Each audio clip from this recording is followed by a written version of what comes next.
Welcome everybody back to Student Voice Podcast. And we are here for another episode where we are going to be jumping into some really interesting and really important topics. And this podcast is brought to you by the I Succeed Academic Coaching Program, which is a program that provides academic and career coaching access to tutoring and other academic support opportunities. And I'm here with some amazing individuals. We're going to get into some topics that are really meaningful. And the topic that we're going to discuss today is going to be reinvesting in adult learners, adjusting to academic curriculum when you've been out of school for over 10 years. So before we get into it, I know you're wondering, who are these folks? So I'm going to allow folks to introduce themselves, talk about how long they've been here, and also where are they from. So who'd like to go first? I can go first. Awesome. My name is Raquel Nixon. I was born in Washington, D.C., and I am with the ARE program. I came in the program back in August last year, and I'm happy to be here. Awesome. That's good. All right. Hello, everybody. My name is Wright. I'm originally from the Midwest and moved out to DC in 2004, 2005. Worked in the restaurant industry for a number of years, and I decided I wanted to go back to school and get a degree and work on changing careers. So I found the DC Futures program last year after I did a couple of workforce development programs through UDC, and that kind of got the ball rolling on going, getting more into continuing my education. So found the DC Futures scholarship, and I thought it was just a really incredible opportunity to help me with that. Awesome. My name is Phyllis Frank, and I'm born and raised in Washington, D.C. This is my first year with Trinity. I was taking online classes with the University of Phoenix. I've been with Trinity now since last year. That's my alma mater. I went to undergrad and got my master's at Trinity as well. Okay. Love that school. Well, thank you all for being here, and let's jump into it. So I want to ask this question. So returning into school after being out for a while, a lot of folks might find that intimidating. A lot of folks have the excuses or reasonable reasons to say, hey, I don't want to go back. Life's too busy, or I might not keep up, or, I'm just intimidated in general because what if I can't do it? So this is first of all, y'all are all inspiring. So what made you all get that inspiration to go back and continue learning? Well, for me, I wanted a career change. I did customer service. I worked in healthcare, and then finally I said, because I was a teen mom, I didn't have the option to go directly into college because I had kids. I had to provide for my children. So my thing was, I don't want to be selfish. I'm going to let them get their education, and then I'll go back and get mine. Well, years went by. And then finally in 2014, I said, you know what, I'm ready to do this. The first thing for me was very intimidating because everything has changed what I knew when I was in school. So I kind of got discouraged when I had to start off to take basic classes because these are some of the things that they are teaching the kids now that I didn't know. So I was just like, I'm not doing this. I'm not going back. But I pushed myself and I pushed myself. So I started off at the community college at UDC. That's where I go now, but I'm at the main campus. Okay. And I just said, this is something for me. I've, let my kids, allow them to grow and flourish. It's my time now. So biggest scary thing for me was what I didn't know and then what was to know now. I felt behind. Okay.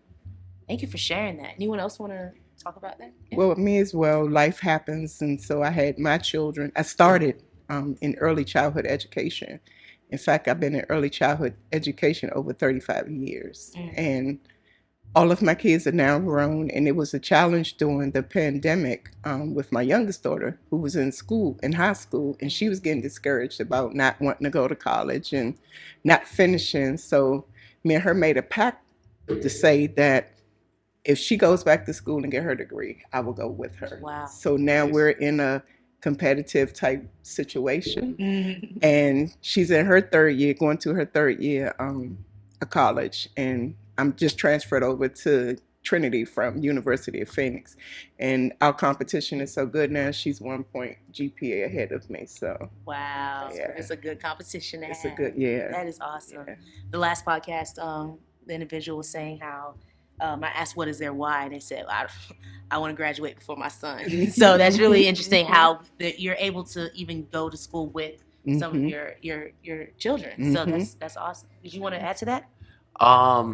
Well, those are really amazing stories, and I think for me, it just came down to I wanted to change careers, and I just kind of felt that I had done everything in the restaurant industry, which is where I worked. I kind of, it was just becoming. I felt like there wasn't a lot of progression, and I have other interests outside the restaurant industry. One of them is just learning more about computer programming and cybersecurity and things of that nature. So, not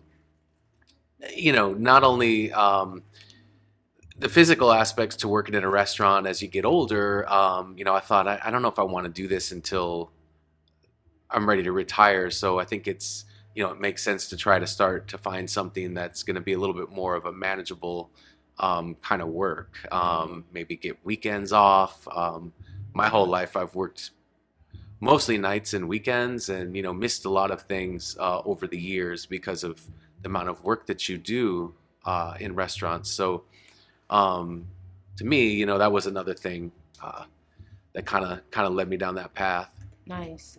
Yeah, trying to keep up with what's happening definitely is a motivation to want to get back out there and want to be able to keep up the speed. I feel that way right now. The younger kids coming into the work field, I'm like, I don't know how to use this technology to save my life. So this next question, I want to ask. So it's a lot trying to go to school as well as still keep up with your day-to-day life. So how do you all maintain work-life school balance?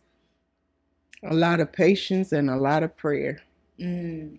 And I've learned now that I have to, my mind is not as sharp as it used to be as far as remembering things. So now I have a weekly planner that I definitely have to do with assignments due and just keeping up with general things in general, because I work a normal 12-hour day. So trying to fit that, school, family, and everything, you just gotta jot it down, have patience, and pray. Yeah.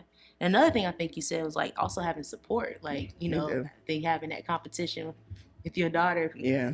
That'll definitely keep me motivated. Weekly phone calls, because she goes to school in Norfolk. So nice. It's a balance. She'll call me and I'm like, I'm in class. She's like, okay, I'll call you back. It's like, she's in class. Okay, I'll call you back. And then we meet in the middle on the weekends. That's awesome. I was going to say, piggyback off what you said, is to have patience. I also have notes and things that I write down. I had to learn to focus on what I can do versus what I can't. I've had doors to be, shut in my face. I'm in the healthcare field now, I'm dental. I had a lieutenant tell me that I didn't need to be educated to be a dental assistant. Wow. And it kind of hit to the core for me, because I'm like, I'm more than just this place. I'm going to be, what really makes me even more happy is that I'm going to be a first graduate from my mother's children from college. Congrats. My daughter was the first grandchild. Growing up, it was kind of frowned upon if you were a teen mom. I had people telling me, hey, you're not going to do anything. You're just going to have kids. And you're not going to do anything with yourself. And I just had to prove them wrong. And so with the support of my daughter and my family, I know I can do this. And I graduate next year, and I'm just happy that I was given this opportunity through DC Futures, because I didn't know, like, how am I going to afford to pay for me to continue my education, because my job was like, oh, we'll pay for you to go to school, but you have to stay in Denver. I didn't want to be just boxed into that. So my degree would be in social work. Right now I work with veterans and wounded warriors, and that's kind of my passion. That's awesome. Nice. Yes. Anything you want to add to that? I would say in terms of balancing everything, I've just finished my first year, and I was working as a manager just up until like very recently in a restaurant, and I had been there 4.5 years. So part of what kept me from going to school was was a work schedule. So working at least maybe like sometimes 60 hours a week or more. How would I do it? And somehow I was able to get Tuesdays and Thursdays off. I talked to my supervisor and I made it work. And to go back to the, I guess, kind of the last question, when I first registered and showed up for the orientation, I was supposed to work the day the orientation was, and luckily I somehow managed to be able to come in late or something. And I remember I was standing there, and you know, all these college freshmen come in, and it just felt like, man, I'm so old. And I was standing there, and I was like, I was like kind of thinking like, man, should I even be here? And I made it through it, and and that's what, I got through that orientation, and then I was like, all right, I'm in. But if I would have just went to work that day, I don't know if I'd even be here and would have done that. And went through with registration, but I got those days off, and I wasn't able to take as many courses as I would have liked, but I got that first year done. And so definitely a lot of organizational and time management skills, having to balance everything and just keep focused, and motivating things for me. It's just like being a part of this program, that I know, like, well, I need to take this seriously and be committed because, somebody's helping me to go through this. And so that's, to me, it's like I gotta honor that. Yeah. And seeing other people that are also they're continuing their education, or they're coming back as an adult, it's nice to see that too, because I don't feel like it's just like, oh, it's just me. Yeah. but it's inspiring. yeah, but I mean, at the same time, like, everybody I've met at the university is great, and nobody really, it's not like, like how old you are. Yeah. So it's good. That's awesome. That's awesome. And I'll end with this question. How has the coaching helped you bridge your educational and career goals? With the I Succeed academic coaching program, how has that been beneficial for you? For me, I can say it has helped me a lot, because my coach has had to talk me off the ledge if I've had a bad day. And it's just like, okay, I'm just Zoom meeting. This is just what I needed. Yeah. I never really had that because I grew up in a family with some really strong, independent women at work. Yeah. But my coach, I mean, she pushes me, and she said, you know what, you got this. And I'm like, if I can deal with what I deal with every day at work, I can take on anything. I'm glad to be a part of this opportunity, because like I said, the coaching, I like it.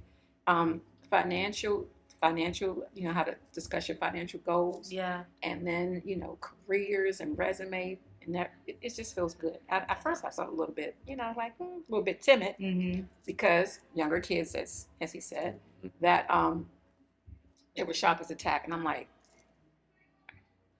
I don't think I can do this, but I'm just glad I was given this opportunity. That's awesome. Yeah, my coach is awesome as well. I think we have more, when we do the one-on-ones, it just gets to be more than a one-on-one. It's like my coach takes an actual interest in what is going on with me, around me. Is there any hinders, anything that she can assist me with? And she's very resourceful. And that helps a lot, because sometimes you feel like you're in this race by yourself, even though you have a support system. Yeah, she just pushes and pushes. You can do this, and like get discouraged. And matter of fact, we had a conversation one night. I was in class, and she said, "You in class?" And I was like, "Yeah."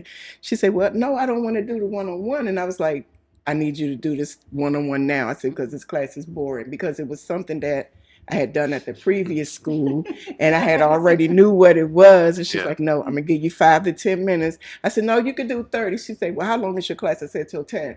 She said, "Oh no, I'm not gonna stay on the phone with you till 10.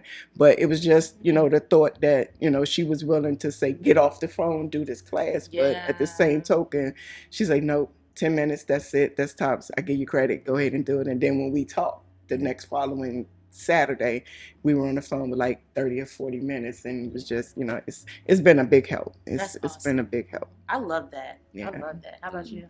Yeah, I mean, having a coach, it's it's amazing just to have somebody there that's, um, they have a busy schedule. They've got other stuff going on. They have other students they have to speak with, and so for somebody to take time out like that and be that person that's like, yeah, I'm in your corner, and to motivate you and to answer any question that you have, it's awesome.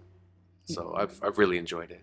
That's so amazing, and that's super meaningful. I just think back my school days. I mean, we had our advisors and stuff, but to have a one-on-one coach, that is so awesome. It's almost like having a college therapist. They care about what you think. Yeah. And as she said over there, that it's like, if there's anything else that I can help you with, do you need tutoring?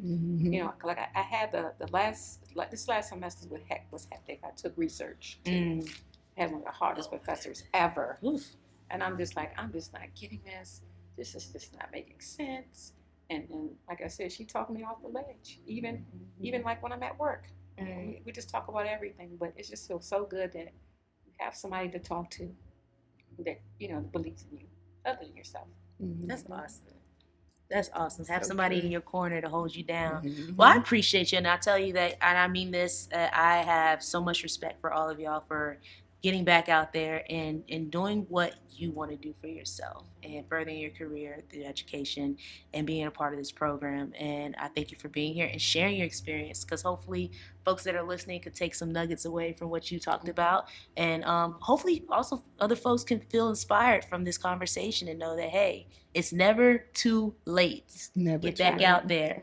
All right. Thank y'all so much for being here. Thank you so much. Oh, for sure. Thank you. Y'all did awesome. Thank you. Thank you.